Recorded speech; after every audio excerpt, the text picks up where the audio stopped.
Let me tell you of the days of high adventure.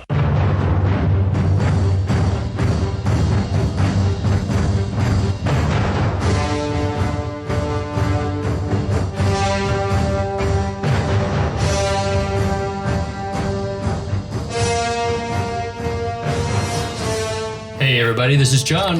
And I'm Kevin. And this is 6 Degrees of Schwarzenegger, the podcast where we take a long, hard look at some of our favorite action movies from the era of Arnold. Schwarzenegger is the icon of the genre, and we're taking a deep dive into some of our favorite 80s and 90s cult action movies and breaking them all the way down.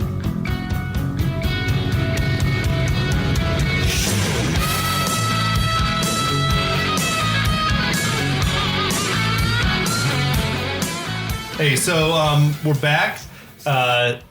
Kevin, John, and Sam. Sam. So Back excited for to have more Sam here. fucking Point Break. Sam, Thank you for joining us, again. Sam. See, I was gonna ride one wave, but now I gotta ride the whole thing because I love this. I love You it got right too. to the bitter end. So what?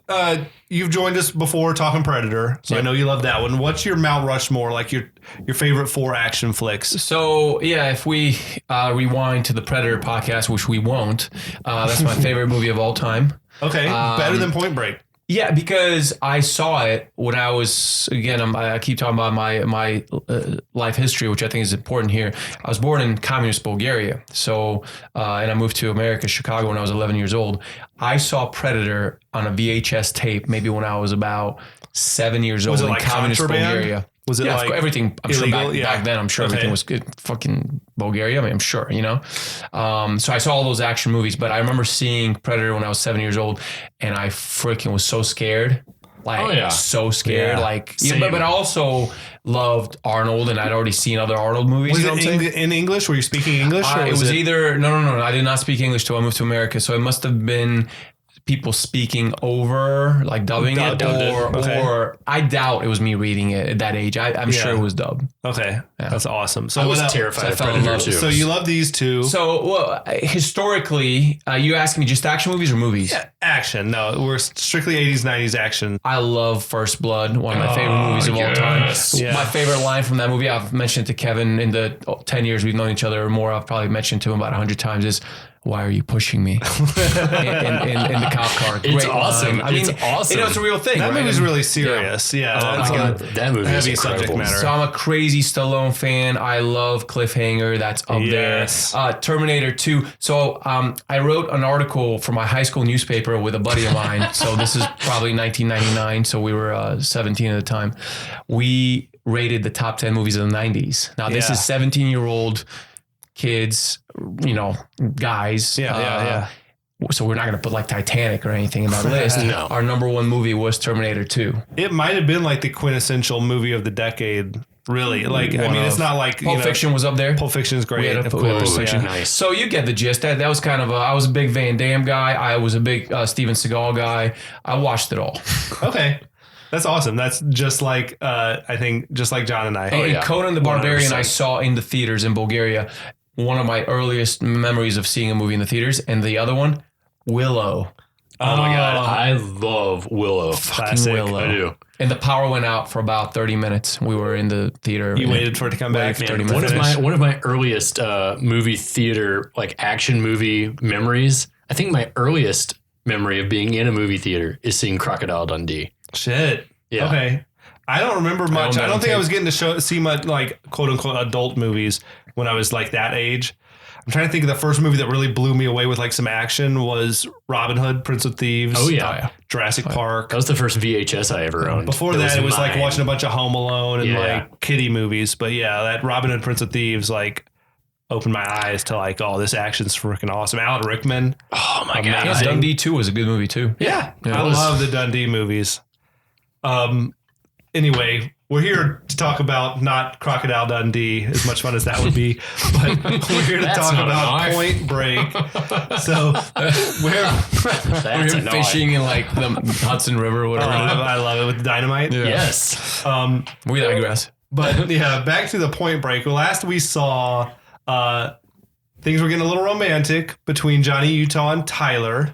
They just hooked up out in the night beach. on the ocean. They were hooking up on the beach. It was pretty romantic. One of my favorite things is him waking up and be like, crap, I'm late for work. And he's already pissed off. I always forget his boss's name in the movie. What, Harp? Yeah, Harp. Like, I'm like, he already hates you. I mean, don't even rush at this point. Well, we should paint a picture of what. So we're sitting in my weird wood paneled room. We're drinking some beer. Your antechamber. What is this? Your salon. You're sipping on what do you got over there? I got the flagship beer of Atlanta, Sweetwater 420. And, Delta carries it. It's a fucking classic beer. It is. It's pretty cool to fly to London and just say, Sweetwater, please. Yeah, it's cool. Yeah. It's tall boys. delicious. The only way to drink. Yeah, we love you, Atlanta. We love you, Sweetwater. Definitely. I think Sweetwater would have actually been a nice beer to sip on the beach, talking to Bodhi. Absolutely. Very nice. I think Bodhi's a Sweetwater fan. Absolutely. He likes that. Oh, wait. So back to the beach. Utah is like spooning. They're like spooned up on the beach. That's just odd to me. I don't know. I like the space that they have been given, by the way. You know, there's rules and unwritten rules. And then, like, surfers are territorial. I feel like Bodhi made it known where, like, don't bother them. Like, let them do their thing. His blessing. Yeah, but also, like, he probably knew what was happening, and he's probably like, give them their space. Don't be like going over there and splashing water on them or anything.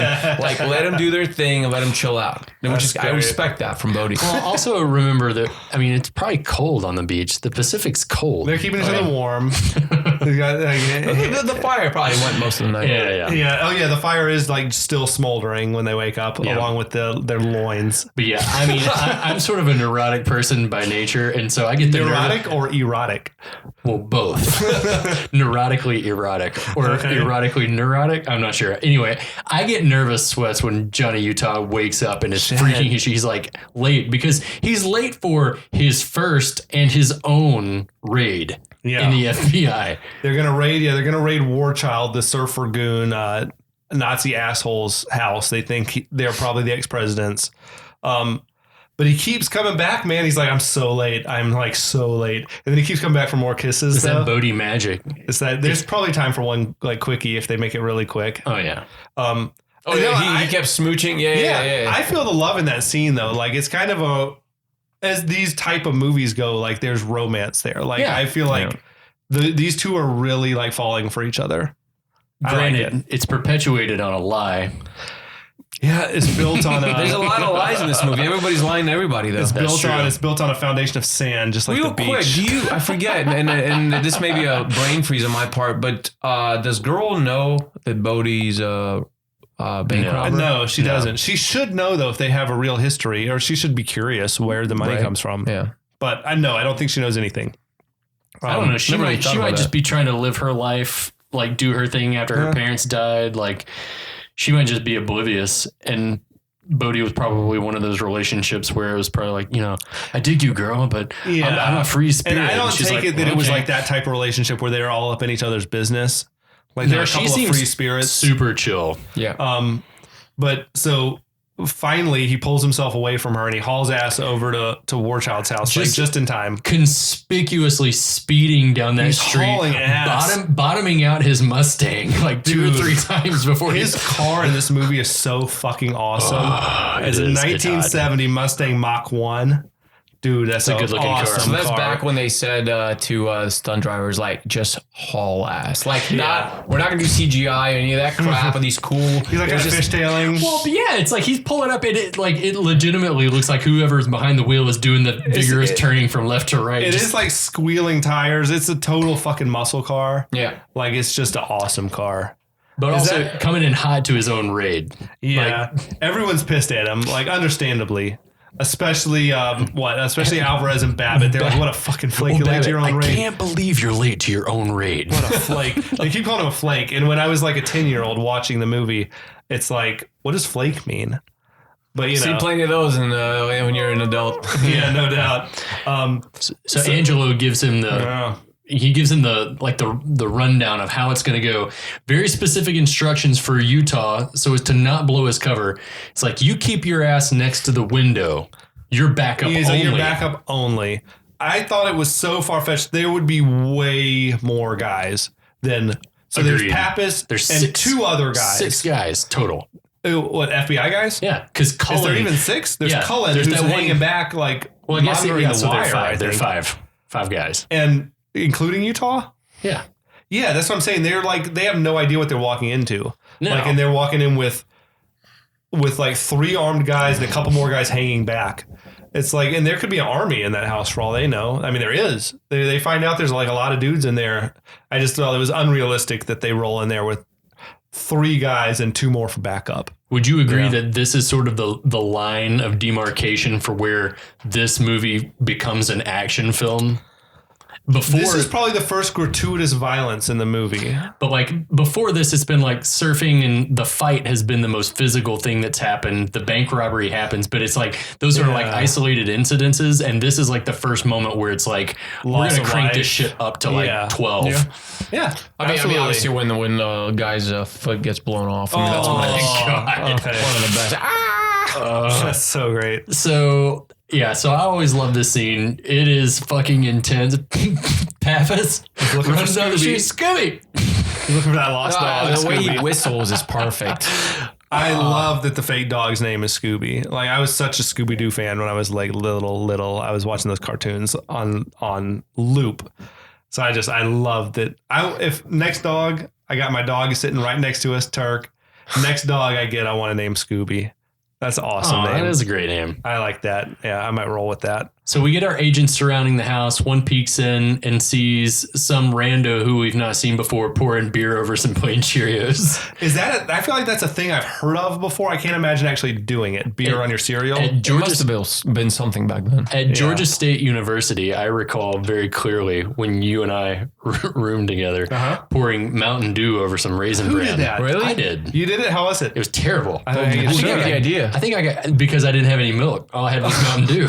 You didn't just want to have it dry? Nah. Water? Nah. Okay. What did you say? You got what? I got like bad gas. Like hardcore That's a chemical reaction. It was not a not lot great. of sugar to be putting in. It was not great.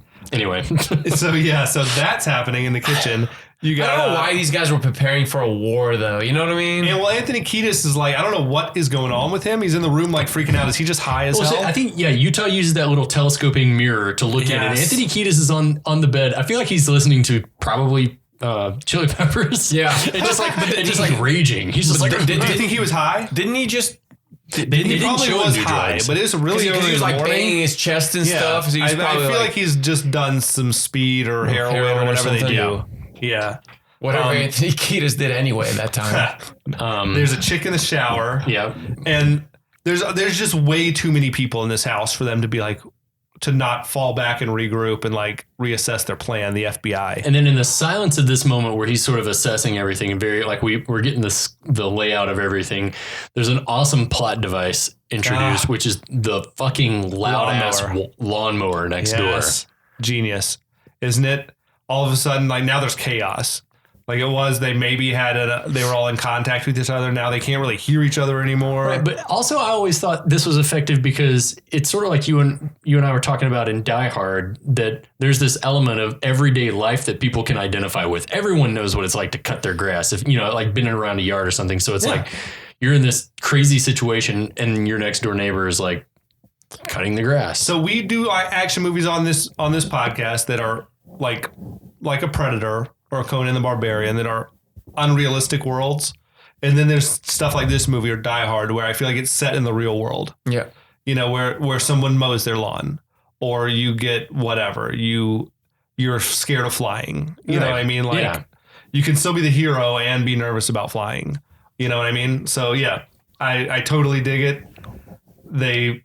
As this is all happening, like Pappas is knocking on the door and the guys all start breaking out all these assault weapons. And stuff like that in the room. Out.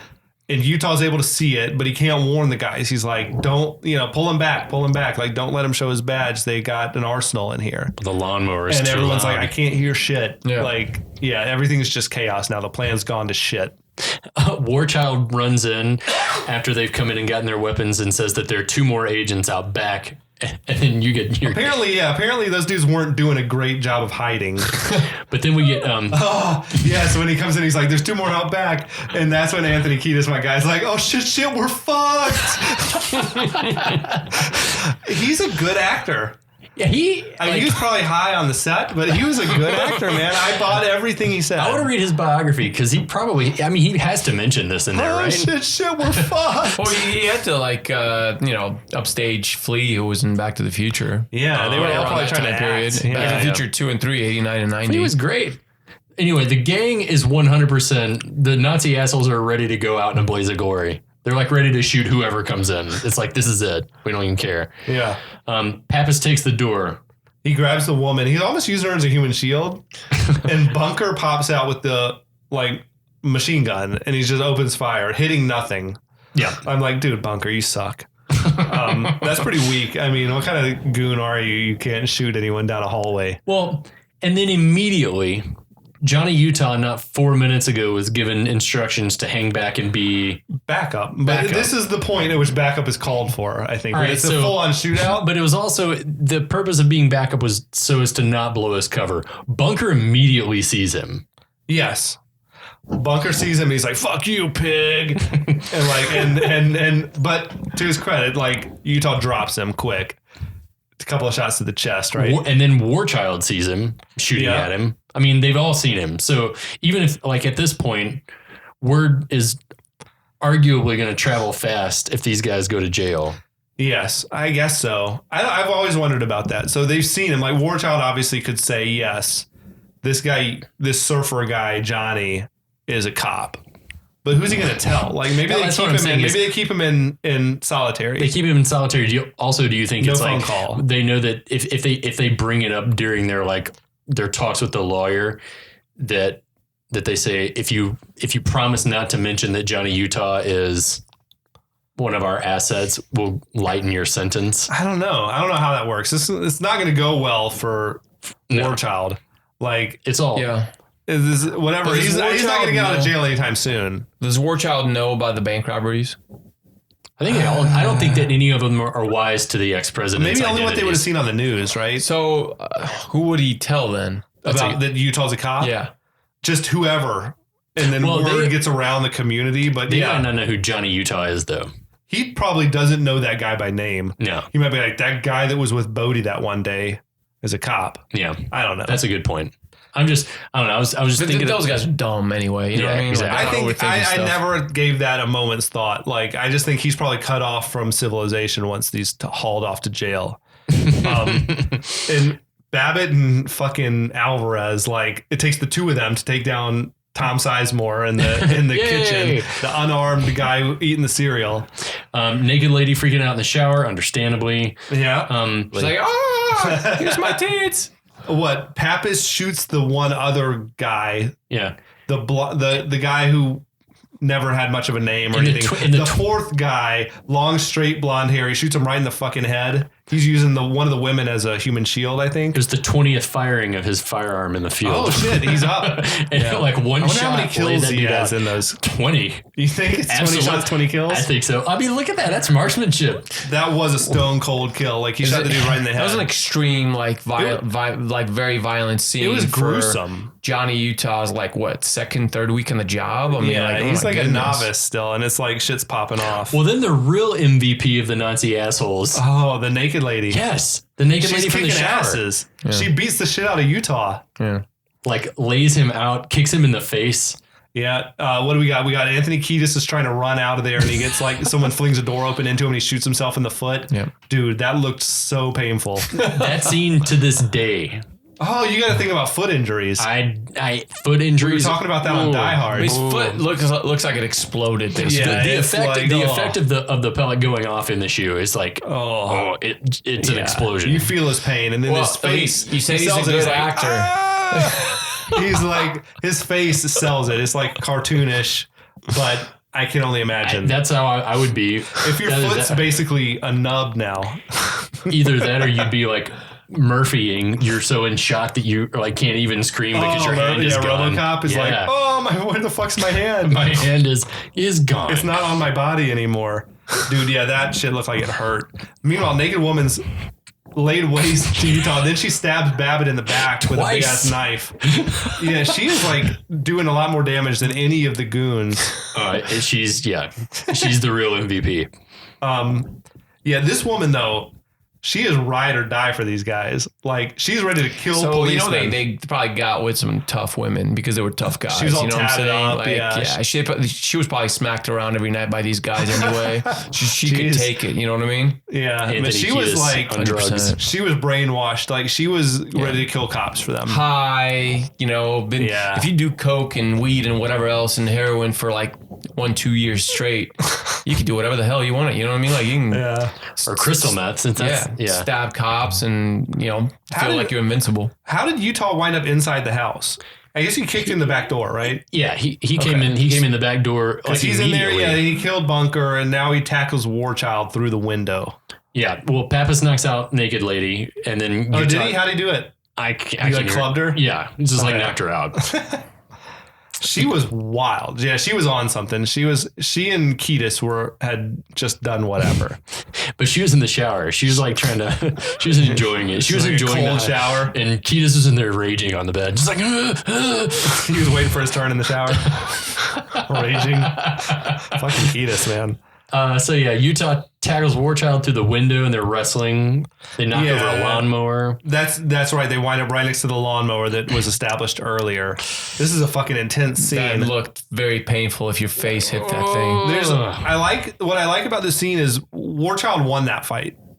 Like they were fighting in Warchild. But he should though. The guy's he's a freaking so much tank. bigger. But that's what I'm saying. This movie's kind of realistic. Like Utah's not the guy who's just beating up anyone he comes across. Like if he runs into someone bigger and stronger than him, then he's gonna lose. He's got that quarterback power. So he's like Warchild's going to shove his face into the mower. Dude, that was intense. That sucked. Do you remember that shot with the Oh yeah. It looked pretty real. I don't know how they did it's it almost or like what if it they was like a did. 2019 lawnmower, it would have killed you, but it wouldn't have hurt as much. That lawnmower, because it's from like the late 80s. It was like a real. Probably, Yeah, it was like going like my that. God. Yeah. It would have like.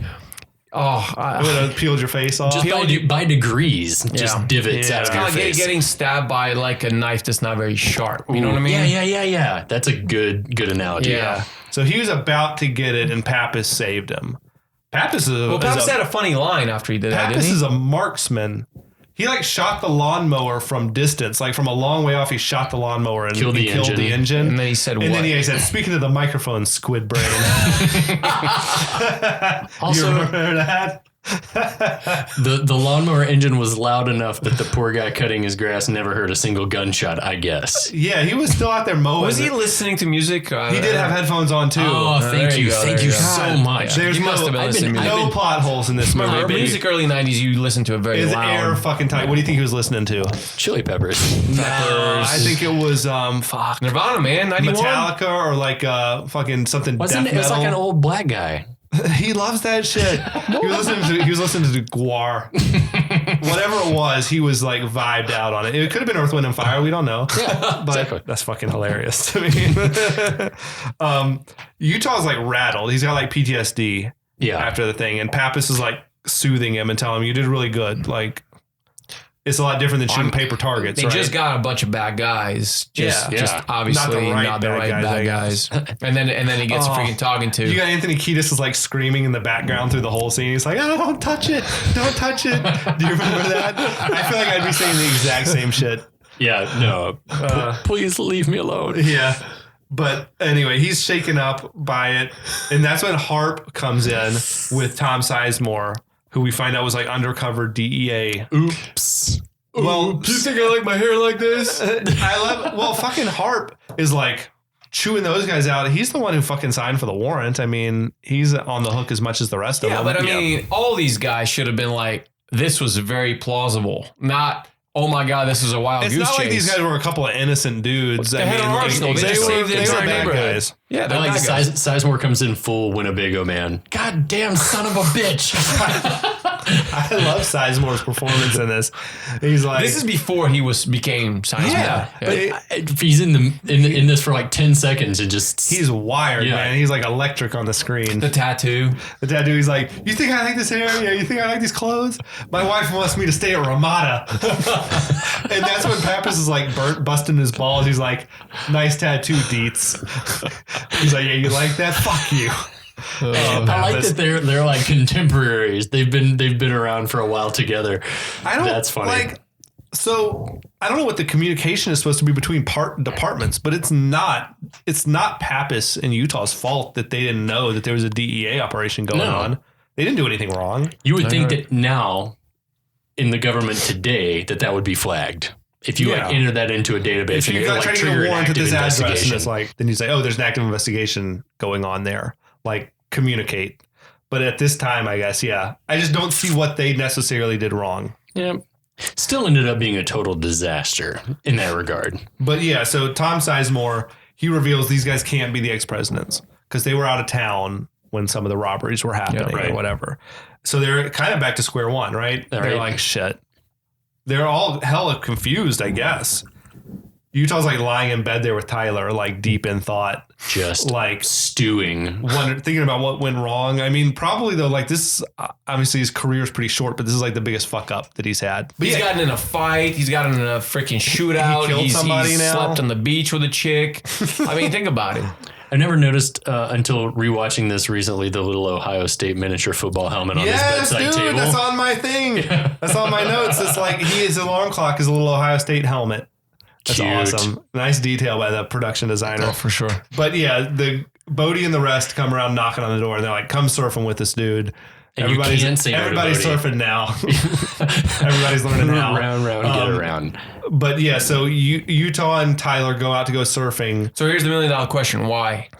Why go surfing? Because why did they go and grab him to go surfing? Just because the big waves were breaking. I think they're like, you're part of the crew now. That's right. You're part of the gang. I still think Bodhi's in love with Utah. Bodhi's wants to know what the hell's going on with Utah. Well, I mean, not like in love in a sexual way, but he's just like, he's enamored with him. He needs to know what Utah's all about. Like what makes him tick. Why he showed up all of a sudden. It's like any cult leader. You need to know that you've got buy-in from the people that are that you're trying to get into your cult. Yeah. Because if you're Johnny Utah, you're like, why the hell are these guys knocking on my door right now asking me to, you know what I mean? It doesn't make any sense, but he has to play along. Bodhi's the ultimate searcher. He's a free spirit. He does what he wants. He's going to show up at your house anytime, day or night. He's going to try to wrangle you into stuff. Right? Yeah. But if Bodhi's circle is hard to get in, then why is he already inside his circle? So Johnny needs to put two and two together. I feel like Bodhi feels like those two were drawn to each other, he and Utah, like for a reason, and he's trying to figure out what the reason is. Like that if he's that spiritual, they're like that makes kindred sense, spirits. Yeah. You know? If he respects him, he probably wants to be around him. And, So they get him out on the beach, and Utah never even gets in the water because he sees the four of them surfing like in unison, like all in the same wave. That's such an amazing scene. It all falls into place, right? They're all kind of laughing, and what's Gromit is like mooning the other guys, and that was John. You had a problem with that? Well. All right, so the whole case has been has been predicated on a very few pieces of evidence. We have the strand of hair, which is the one piece of physical evidence, the scuff marks, which gave the carnauba wax residue, and a blurry camera shot of some dude's bare ass that are like, look at the tan lines. So do you think he was studying those tan lines? So I think that like Gromit or Nathaniel or whoever it was that was doing the mooning, that like one poor social habit has brought the downfall of the whole game. I believe if he didn't do that, I think the light was going to come on for. No, I totally agree. But there was a thing Tyler said about like, what are you like? What's the matter? You look like you've seen a ghost, and then it played back that line from Pappas where he's like, these guys are ghosts. Yeah. Like it all fell into place in that one moment. But he sort of gets that. I gotta go. His face goes blank, and he's like, I just remembered I got a meeting. I gotta go. I got clients. See, like that to me is an amazing moment. So you don't really see it coming. Do you think this does this come as a shock, or is this something we've known was going to happen sooner or later? Like we've figured out that it must be Bodhi and his crew that are the bad guys, right? I think you don't know how he's going to find out. And I think the way he finds out, you're like, wow, that's cool. Absolutely. I thought it was cool. I thought it was really, really effective. But what he also. actually does, apparently, Utah, is he goes and he just sort of trails Bodhi the rest of the day. Because next time we see him, he's catching up with Pappas. And he's saying, I followed Bodhi all day. You know, he went here, he went there, he went to a bank for a while. He went to a Tower Records and bought some CDs. He went to a which I was Tower like, Records and bought some perfect. CDs. Yeah. I was like, that he is probably bought the badass. latest. He bought the latest Chili Peppers. He Well, probably bought I a keep Color Me bringing up Bad. 90s music to this movie is because it's like that's exactly what that time was. It was grunge and a bunch of like spirits like that. And you know, we discussed He this. probably bought that Temple of the Dog. We discussed this for a second. Yeah, I'm a huge Pearl Jam fan. Eddie Vedder is a surfer. You know, he came up with a couple of his first Pearl Jam songs when he was surfing. So Bodhi, you expect him to go to Tower Records. Like, why in the world would you not? 1991, that's where you'd go. That era, right? It had that will never exist You ever go to again. a store and you buy your music like Well, a and real you person. get It's like it a off library, right? recommendations. I mean, it was before you go to the Apple store, go to iTunes and read the reviews. But it's like you could go and a clerk, somebody would be like, "Let me recommend this album." Yeah, to you you're and like, talk I to really you about like it. this album. What else? I'm getting Yeah. goosebumps right Exactly. now. Yeah. But you walk in there and it's like there's the smell of things, and the way records feel, and the way they look, the actual pictures in the front of them, right? Those things matter. Like what you put in front of your album. Now, do you even know what like the front of a Beyonce album looks like? Not really, right? Because no. it goes straight to digital. So this is a culture that's kind of gone away forever, and this kind of movie it's a time capsule of one of the greatest moments in history. No question. One of the greatest. Agreed. There's also an Easter egg in here as Tell me. as Keanu as Johnny Utah's laying out Patrick's Roadhouse, Patrick's Roadhouse. which is a real restaurant. Yeah, but it's also But it's Patrick also Swayze's Patrick Roadhouse. Swayze was starred in Roadhouse. Yes. Was the restaurant named for the movie? I don't know. We'll have to But research Patrick's that. Roadhouse, I was like, that's cute. That's very cute. Pappas, he's skeptical of the whole thing. I mean, Right. he's basically, he's like, he says, I think the last time you had a hunch, I had to kill a guy. But he's also seen them packing up their shit and putting it in storage too. yeah, he does. That's where Utah gets him. He's like, look, this is our last chance to get him. Like, they're going to be blowing town. The month is September's almost over. Yeah. Like, if we I don't like get the him now, sense of they're going to be urgency gone. of the movie. You know what I mean? It's You nice just to have know- a ticking clock. Exactly. Yeah. Pappas is all right. Let's do it first thing tomorrow Well, they morning. agreed to at least go stake out the bank. Right. How do they know the bank again? Because it's the bank he looked He at. was Yeah. that Bodhi was like in the bank for 30 minutes that day or something. He's like he's And then casing it, right? We're basically The closing in. Assured Trust is the name of the bank. Yeah. We're closing in on one of the greatest moments in movie history. We're almost there, my friends. Is this your Ellis moment? We talk about the whole Die Hard movie is building to that scene where Ellis goes Hans. face to face with Hans and he's Booby. like trying to negotiate with, Drinking a Coca-Cola. Yeah, Yes. exactly. That's for me the best moment of Die Hard. It's a great moment. It's like just that is my great. The best moment's coming up. Yes. Okay. Yes. So they're early morning. Well, not that early, but they're at the bank. It's 10:30. 10:30. Pappas is Pappas loving is some. hungry as hell. He's loving some Calvin and Hobbes. He's though, which reading I the love. funny pages. Another No, I thing. mean, he's like cracking himself up. and it's another thing. Do people know what funny pages are anymore? I used to every Sunday I would read the funny pages. They weren't even that funny. I would beg my dad, can we please go to Daniel's store, which was just down the street? And it's like, can we please get a Sunday paper so we can get the comics? I want to get the comics. I just want to read Peanuts. I want to read Garfield. Fucking Mark Trail. But I love Family Circus. that Family Pappas Circus. is like cracking himself up on a stakeout, and he's Can you literally imagine like how obnoxious laughing. it would be to sit in a car with this guy for hours? With Or Angelo would it be Pappas. hilarious? Would it It'd be great? hilarious. I think after a while he'll burn you out. It smells Yeah. like onions and So they've cheese probably in been there though. since the bank opened, which is what, 8 or 9 in the morning. Yeah. It's now A couple 10:30. Pappas is reading these comics. He's working up an appetite. He sends Utah. and then this is where we start explaining the actual food we need to get. He says Around the he's like, corner. around the corner, there's a sandwich shop. They sell meatball sandwiches. Best I ever tasted. The best. Would you run over there and get me 2? So this is all well and good, right? This is probably part of the script, right? But the next moment, I guarantee you, was straight up like, Well, Utah's like, it's 10:30 in the morning. He's like, yeah. Go get me the sandwiches, kid. Which again is fine, but I do think Gary Busey completely. Oh, when he came out the window? Oh, that was all him. He yelled behind him. It was somebody do it. It's a masterclass in acting. So first he could just scream or he can open the door, but no, he kind of literally pulls himself out of the window. Very And conspicuous. then they're supposed to be inconspicuous at this point. And he's like, Utah, give me 2. Like he asked for 2 sandwiches, which to be fair, I would want 2, right? Yeah. Why would you get 1? Get hungry, be like, go again. They don't have time. Best that you've ever had. The best sandwich you ever had? Yeah, you had 2 of them. Meatball He sandwiches. was Meatball genuinely sandwich. concerned that Utah did not understand that He wanted 2. two Like, sandwiches. He wanted 2 for himself. Like, don't get me 1 for me and 1 for me you. 2. I want 2. I wanted a meatball sandwich after that scene. And the thing is, you expect like tacos or something like in California, but meatball sandwiches? Fucking Listeners at home, we just gorged ourselves on delicious sausages, and I'm famished for a meatball sub You right now. want it right now? I would Best eat you one. ever tasted? I You would gotta one. eat it. I would. That, to me, that's the first thing I think about when I think about this movie is that Utah. moment. Give me 2. It might as well be like a hello between Kevin and I. Yeah. I walk up behind Sam all the time at work. Utah, give me 2. It's awesome. So, and it's probably the funniest, like, light-hearted moment of the movie. You know things about to get Right before heavy. the whole Yeah. movie just takes a freaking turn.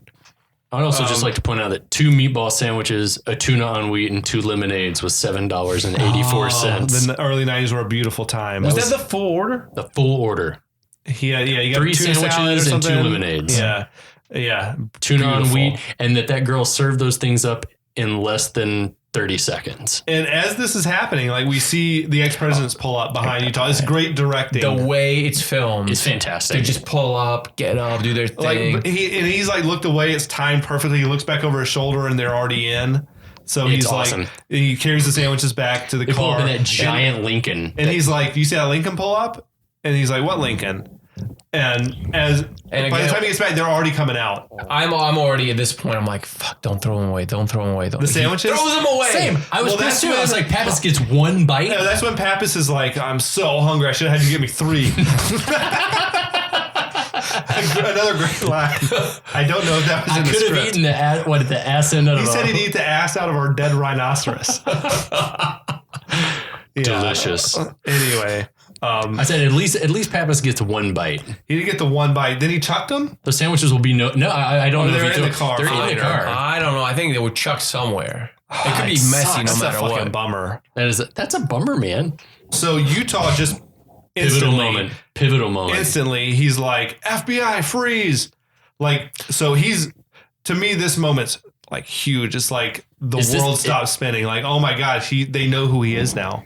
Like, he's no longer undercover. There's no coming back from this. What's his name? Would he LBJ do wants that to though? LBJ Why wants would to he? Why shoot wouldn't him. they follow them? You know, and That's a great point. why would he? I think once again, it's a Yeah. rookie error. He's freaking He was way too over his impulsive. head. Dude, Like, he's young, dumb, and full of yeah, cum. exactly. So he should basically, He's a they blue should have flame basically special. waited for them to drive off, called back up, follow those assholes. They wouldn't even know they're being Shit. followed, and taking care of business. He starts Is running that what after. Pappas would have done if he was like, if it was his I mean, decision? Pappas is also a hothead. I don't know. I mean, he's probably. Pappas would have followed with a sub, eating the Wow. He would have sub. said, "We'll get him tomorrow." But FBI freeze like you've just spent weeks embedding yourself in their camp, and now you're gonna do what in the He middle of outed the road? himself. Start Oh, man. shooting? Sam, that's Doesn't make any sense. Damn. Yeah, you've given it some thought. And like LBJ goes to shoot him, Yep. and Reagan stops him from doing it. Reagan is But we It's don't Bodhi, like, isn't know it? for sure, but obviously it's got to be Bodhi. He's the leader. Utah opens fire in the middle of the street, In a hitting crowded street, he the starts car shooting. multiple times, shooting out the back glass. I love in movies where the good guys, open fire in public. Because I'm pretty sure that's like against the rules. Yeah, it is. Like they would never But say. why would he be shooting basically his buddies? Is he subconsciously wants to help them get away? I don't know. No, I think he literally that moment was his moment. He's like, this is my moment. I got this. I think this That is was yeah, pure buddy. instinct. This is going back to definitely. I want to get these guys. Definitely. So later on, we'll like explore his motivations a little bit more, I guess. But so in this moment, you think he's giving 100% to trying to catch them? I think so. I think at this point he doesn't know what he's doing. It's kind of like doing without thinking. Okay. And I think he hasn't thought about what's going to happen next. Like, A, people could get killed. B, I could get killed. C, I mean, this is like freaking Bodhi and those guys. Like, That's a good point. I think he's just acting. Yeah. Just acting. Again, he's had a tough month. So they get into a rowdy ass car chase. They get into a car chase. It's like, as car chases go, it's like, it's okay. It's middle of the road. The car chase is okay. The car chase is like the hors d'oeuvre. It's like the appetizer. It's the amuse-bouche. I do love the moment where the cars get like right beside each other and Pappas yells out the window, "We got you!"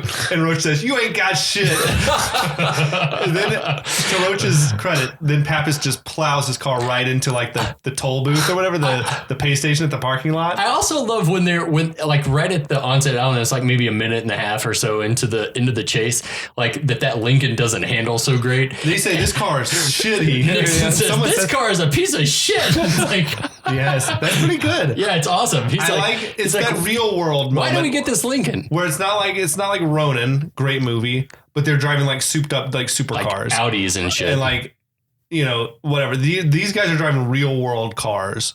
That like this car's got bald tires and it like the brakes are shot, and it's like, and then what Pappas is driving some shitty ass Ford. Yeah. And like, it's just that type of movie where it's in the real world. Exactly. Car chases aren't like you're drifting around corners and like all that shit.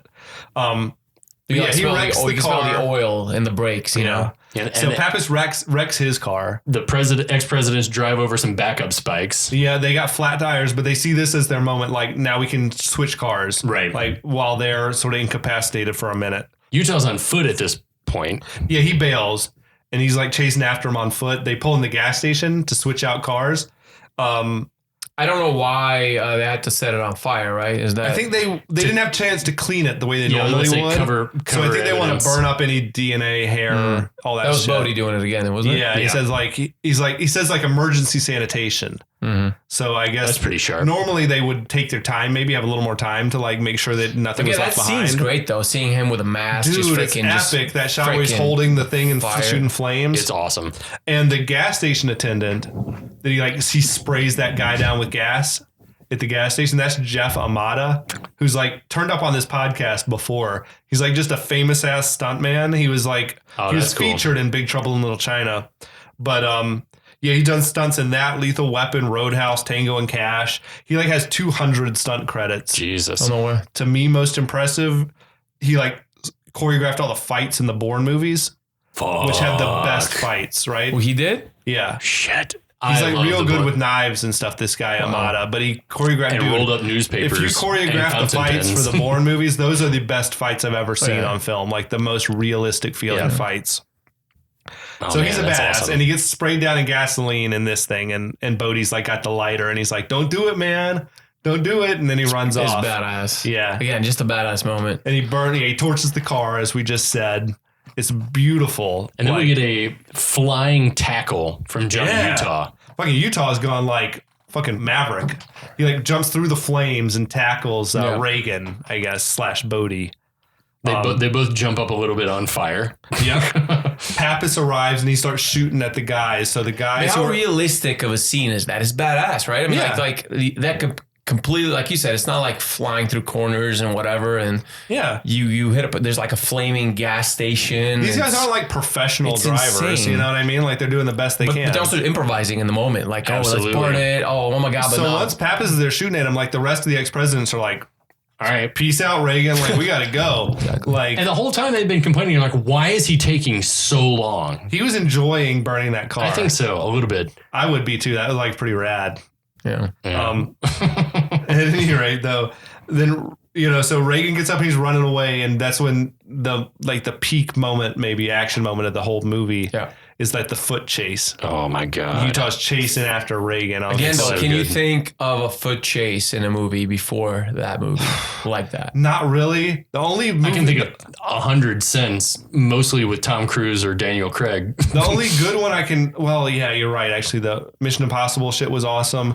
The Bond, Casino Royale. Yeah. But anything before this, Bourne when he's on the rooftops in Marrakesh or whatever. Yeah.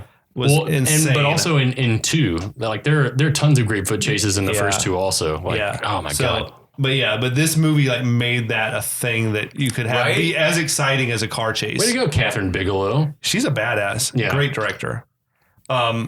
Dude, there's like so many. Just the doors that were closing like, in people's faces. It's like twists the and fact turns. he threw a dog at him. I mean, That like shit. The awesomeness cannot be overstated. But yeah, the parts where Reagan was trying to sabotage him with like obstacles. When he throws the dog at him, that's the peak. Yeah. And then he like sort of catches the dog and he kicks it away and you hear that yelp.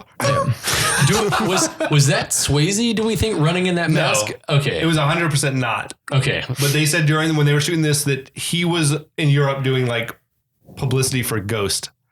So he didn't see the foot chase at all until he saw the finished movie. Oh shit. And he was like, oh, that's fucking great. Wow. He's like, yeah, you make me look really good at this. Isn't being an actor the craziest shit in the world? You show up Yes. for like, and you're shooting scenes all out of order and stuff, and then you see the finished product and you're like, okay. Oh, it really came together. Yeah, I don't know what. I think probably as an actor, you're like, I don't know what to expect. Is this going to come together good? Is it going to be bad? Like you may not know until you see the finished product. Yeah. With the music and everything, That's and terrifying. if the effects were really bad, you're like, oh shit, this is bad. You know. Well, that's why so many big actors have had flops. Oh, They yeah. didn't sign up for flops. They turned out to be Of course, flops. yeah, absolutely. Wasn't their fault. I also love particularly the moment where Utah gets hit by the lady with the vacuum cleaner, She's like, get the fuck out of my house. or breaks the whatever. sliding glass door. And also it's like a good like I guess characterization of like the not the slums, but just your It's like these tight alleys, regular like kind of working class Santa neighborhood Monica, baby. in LA, you know what I mean? And then of course any one of those neighborhoods has the famous canals that they end up to. Yeah, like you know, the LA River. When or you think whatever. about like So many great action scenes and so many Terminator movies 2. have happened in those canals. Yeah. my Yeah. top two are Terminator 2 and this one. So That's awesome. Yeah. you know, Reagan jumps down in there and Utah follows him, but he hurts that knee. So to me, that to me is my favorite moment of like as far as serious stuff in this movie is when he jumps down and messes up his knee. And the way they laid in the knee detail earlier in the movie, it made total sense in the scene. But then when it like resurfaces here, you're like, oh shit, that damn knee of his. So he had him, right? He's on him. He was gonna get and you're not him, even, yeah. you forgot about the knee at that point. Oh yeah. And all of a sudden, boom, he's like just crying in agony, basically. And then, he pulls out the gun then, right? Yep, he's got the gun and he's got him dead to rights. Like Reagan's trying to climb out of the canal. I love the look through the mask when he's looking back at him. The close-ups on His his eyes. Because he's like, he knows he's not going to shoot him. He's like, he's not going to shoot me. Bodhi knows that he can't Johnny, take that shot. Johnny can't take that shot. I love this. And then this reenactment in Hot Fuzz. So in Hot Fuzz, the two characters, the two main guys, Nick Frost and Simon Pegg, he's like saying like Keanu Reeves, he's going to shoot Patrick Swayze, but he can't do it because he loves him so much. So he points his gun up in the air and he shoots it and he says, ah! He says, if you've ever fired your gun up in the air and gone, ah. He's like, no, never fired my gun up in the air and gone, ah. In this moment, like on paper, it's a cheesy moment, but in the moment you're watching the film, I like it. you buy it. Yeah. He can't do it. It's heartbreaking. He doesn't want to. He wants to put the cuffs on Swayze. He doesn't want to kill him. Yeah. You know, he doesn't want to see him die. Exactly. He cares about him a lot. But at that point, I don't even know who I'm rooting for. So I'm like, you're on like Team Bodhi? I a little think bit? I'm probably a little more on Team Bodhi at this point in the movie. Well, then you win this round because Bodhi gets away. He like goes running off. He knows, Utah can't take the shot, and now it's like, Well, at where this does point, the movie go at this from point here? is being on Team Bodhi. I'm blaming Utah for this reckless behavior. Because I'm like, there's no reason why you had to completely ruin everything. Like there was probably a smarter way to go about the investigation. You just didn't need to completely blow everything up. But when you're an adrenaline junkie, of course, you have to. It's true. That's actually where we're gonna leave off, I think, for this episode. Oh my God. But like, there's more to talk about with Point Break for sure. We haven't even gotten to like half the extreme adrenaline shit. So we hope you'll be with us. Hasta la vista. We'll be back.